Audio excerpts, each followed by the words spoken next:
We are finally out for a mushroom hunting. Couldn't have done that sooner. We were waiting for a favorable weather.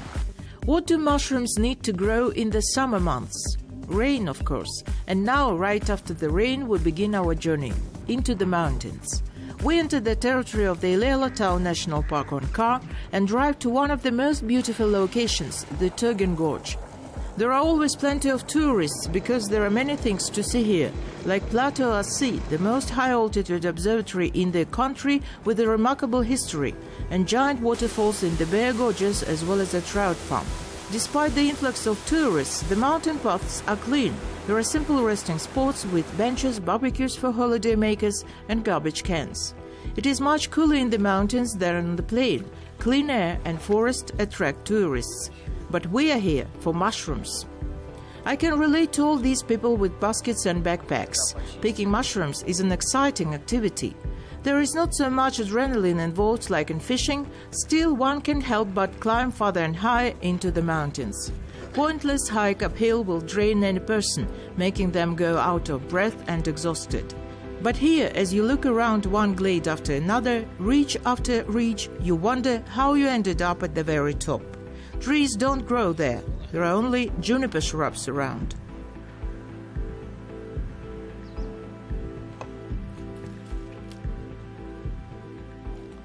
Когда опытный грибник нашел один или два гриба, он продолжает поиск. When experienced mushroom pickers find one or two mushrooms, they keep searching in a spiral, widening the circle.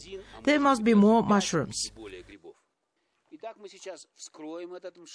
Now we'll open up this moss clump and get mushrooms. It's very important not to break the mushroom. Cut it as deep as possible down the stem. Here it is, beautiful, meaty, and not a single worm on it. There are more nearby. Here is a bigger one. It's a beautiful mushroom. It will have to be soaked for a day before being pickled following the recipe. Here is another mushroom. It is also a milk mushroom. We'll get this one too. Вот еще гриб, и это тоже грусть. Мы его тоже срежем. In nature, everything is in balance. Mushrooms could have overrun the planet, but their life cycle is short. It only lasts for a few days. After that, they dry out and then get filled with worms, which decompose old mushrooms completely. That is why experienced mushroom pickers never part with their pocket knives. Be sure to cut the mushrooms and see whether they are intact. This is how we cut this mushroom deep under the moss. Look, there are no worms. Straight into the basket. Mushroom hunters are very knowledgeable when it comes to best locations for picking mushrooms. These are damp and dark hollows, woody debris and twisted tree trunks. Important hint, follow the lead of small mammals. All of them are gourmets and like to treat themselves with mushrooms. Squirrels even dry mushrooms by piercing them onto spruce branches, harvesting them in fall and storing dried mushrooms in tree hollows. This stash will come handy during cold winter. Squirrels definitely were there. I can see they have scattered cones around here. Where there are squirrels, there are mushrooms. There is a wonderful, beautiful mushroom right next to them. We dug it up like this, pulled it out of its burrow and tried to cut it. Well done on this one. Locals are well aware as to where the mushrooms grow, how to distinguish poisonous from edible ones. Speaking of poisonous mushrooms, there are none in our mountains. But nevertheless, it is highly recommended to boil all collected and cleaned mushrooms for 15 minutes, drain the water and only then cook. Maxim Rostovtsev, an experienced guide, has reminded us about this. Maxim was born in this area. He's picking mushrooms since he was a child and remembers how his parents, the employees of local forestry, harvested and handed over barrels of pickled mushrooms to the state. After climbing the steep mountain spurs, it's time to catch our breaths and look into the little basket. Look at Maxim. Despite him storming up steep slopes, going all the way through the debris, there is no sign of fatigue on his face. Well, Maxim, are there many mushrooms this year? Comparing to other years, yes. There used to be less. This year a little more. What determines the number of mushrooms?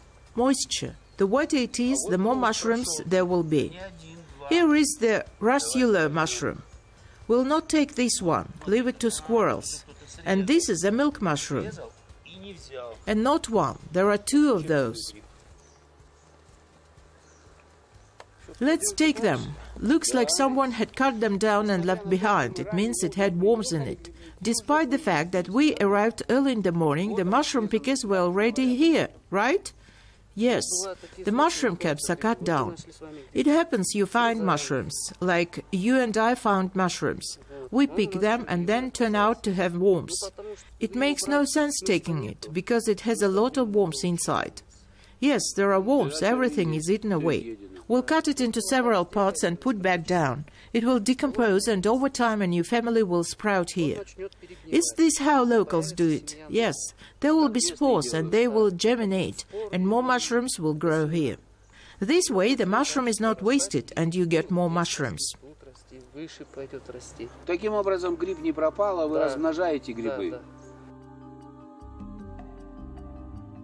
According to experts, there are 74 kinds of cotinarious mushrooms growing in the mountains of Ile-Alatau. People call them differently. Brightly colored on a high leg, they draw the attention of a passerby. But the majority disguise themselves as fallen leaves, hiding in the grass near stumps, brushwood or forest floor and become visible only from a certain angle. I would advise beginning mushroom hunters to walk slowly and use a stick. It will help stir the foliage and reveal mushrooms.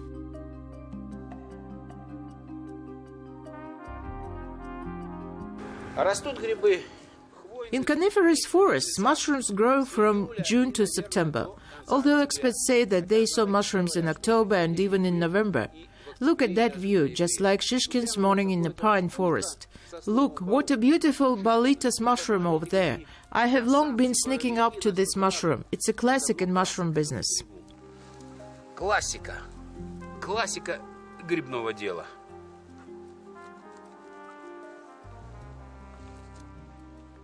То, что люди рвут грибы. People picking mushrooms, does it affect the mushroom population negatively? I won't say that it has strong effect. You just need to pick them properly. You can't forbid people from mushroom picking. They will keep doing it either way. We tend to say that by uprooting we violate the mycelium, but it's not entirely true. Mushrooms reproduce by mycelium. If we take a cap, these porous plates will be just under it. That's where the spores come from. Abay Sagitov is a specialist in plant protection. The scientist knows a lot about mushrooms. He, along with Chinese partners, is engaged in mushroom breeding. The biologist considers mushrooms an important part of forest life. Without fungi, without bacteria or lichen, the forest will not grow. Therefore, when forests are planted, when any coniferous plants or others are brought in with roots, these organisms help the soil. Because of symbiosis, they reinfect. They infect through the hyphae or fungi. There are so many ways. And multiply through spores, through hyphae. In damp weather, they multiply very rapidly. With the help of small dispersed drops, they cover the whole forest. Therefore, mushroom hunters come after the rain to collect mushrooms in large quantities. Mushrooms are one of the first life forms originated on Earth. Therefore, they contain large number of microelements that are necessary for human health, for our eyes, for our brains, and for circulatory system and muscles.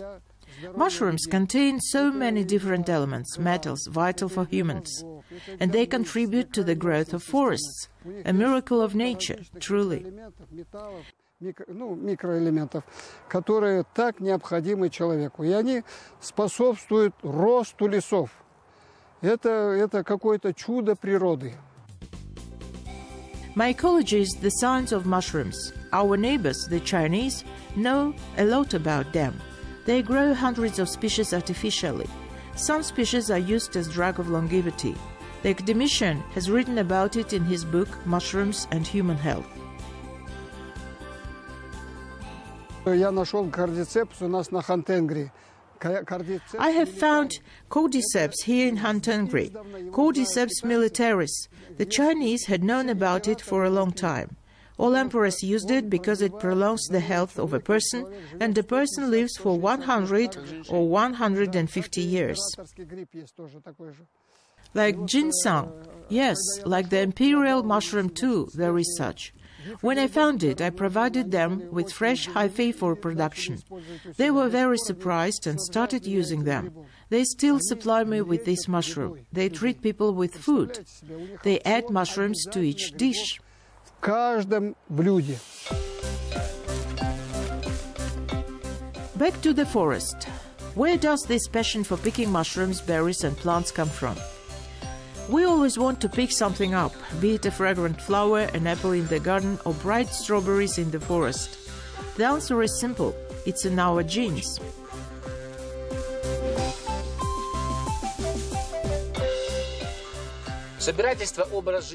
Gathering is a way of life of our ancestors. Many thousands of years ago, people couldn't compete with animals.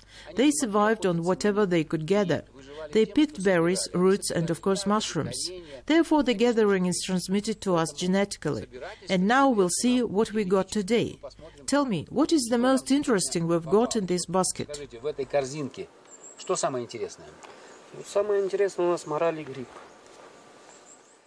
The most interesting is our marrow mushroom. It grows in moss clumps. Nobody really picks it because many don't know about it and how to cook it. They think that it is a toadstool and not an edible mushroom. It's quite weird looking, it's purple. In fact, it is the most edible mushroom and the most delicious. Fried or pickled? Both, pickled or fried, but best pickled. Where do you think it got its name from? Because it's mainly consumed by the merles, Siberian deers here. Even squirrels don't eat it. And we found it near red deer, eaten. There were only mushroom legs and merle's droppings everywhere around it. Therefore, it was called marrow mushroom. What kinds of mushrooms have we got? We collected rassuli, champignons, marrow mushroom, boletus, chanterelle, saffron milk cap, milk mushroom and puffball. Боровичок, рыжик, лисичка, у нее два названия, кто как называет. Грусть и гриб-дождевик. This puffball mushroom, it gets special treatment. Is it edible? Yes, it is. Do you fry it? Yes, you can fry it without poaching. It likes damp places, especially after rain. There are a lot of those after the rain. It needs to be consumed fresh. As soon as it begins to turn yellow, it is no longer edible. Но его употребляют в том случае, пока он свежий. Как он начинает желтеть, его уже употреблять нельзя. Puffballs grow both in steppe and in mountains. I would like to learn more about rassula. Can you eat this mushroom uncooked? No. What you can do is to take the cap and put it on a skewer and cook it on a campfire, mixing it with lard.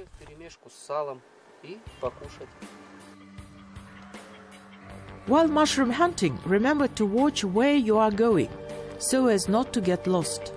However, it seems to be quite difficult to get lost here at an altitude of 2200 meters. You just need to descend back to the plain, and from there finding the path to the camp will be easy. We go around the clearing and watch what happens in the forest. Looks like something extraordinary happened here. Apparently there was poachers felling. It's an endemic Tian Shan shrank spruce, and some poachers cut it down. How did they come to conclude this? Because if there were a sanitary felling, trunks would be completely cleared of branches and bark, and a special stamp would be placed below. There is no stamp, meaning this was done by poachers. I see that in this clearing 5, 6 or even 7 young trees were cut down.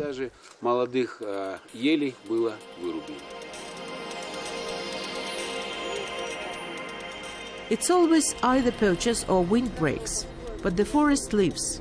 Not all trees can withstand the force of nature. Maybe there was a lot of snow and the tree collapsed under its weight. After all, the snow falls here in October and melts only at the end of April.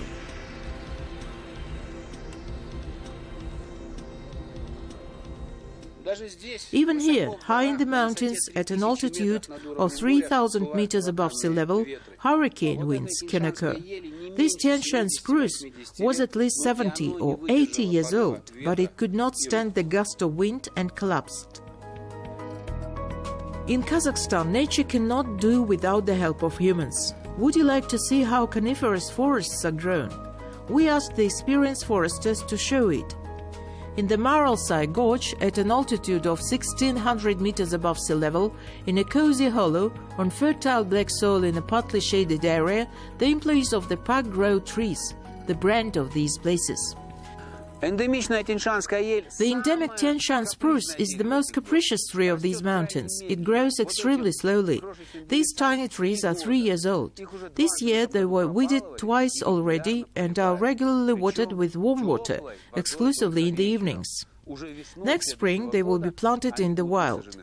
The survival rate from this plantation is very high. The absolute record for conifers is 60 to 65%. We came here and were pleasantly surprised. Such a dense germination, and these are not apple trees, not Karagash elms, not pear trees. These are conifers. How do you manage to maintain such thick plantings of Tian Shan spruce?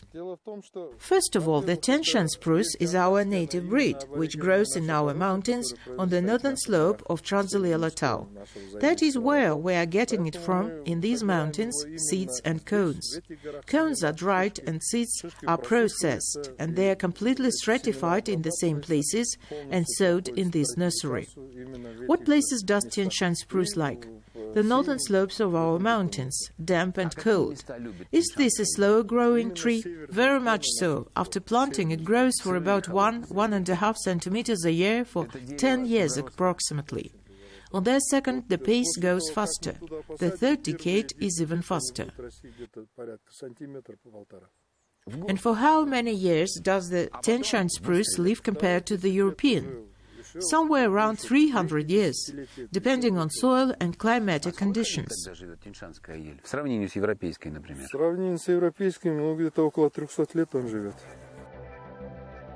About 5 years ago, a local landmark was completely burned, the Makhnatka Mount. This planting material will be planted on the affected slopes. By the way, the foresters are certain the survival rate of conifers is best on post-fire soils. So every cloud has a silver lining. 3 to 5% of the territory of Kazakhstan is covered with forests. This is a very small part.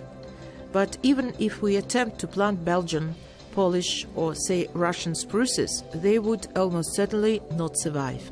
The climate and, most importantly, the altitude is not the same. Therefore, only endemic species are planted. And no herbicides.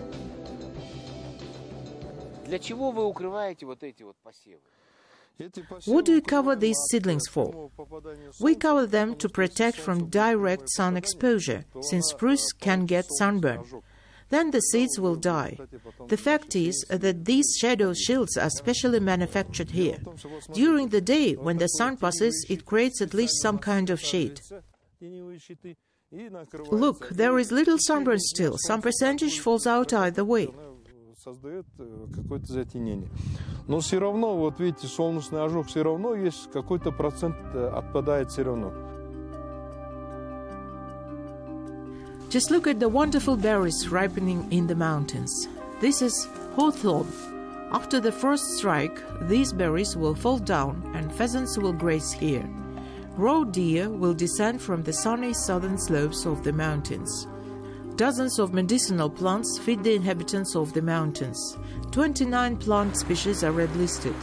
Apricot, which is commonly referred to as uruk, Netsvetsky apple, Sivers apple, common peony, Atraphaxis muscatovi, yellow cress, raspberry, wild strawberry, oregano, St. John's wort, yarrow, and many more. Mushrooms are not red-listed and can be harvested.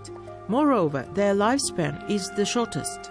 Mushroom pickers will long remember the joy of getting little trophies on their quiet hunt.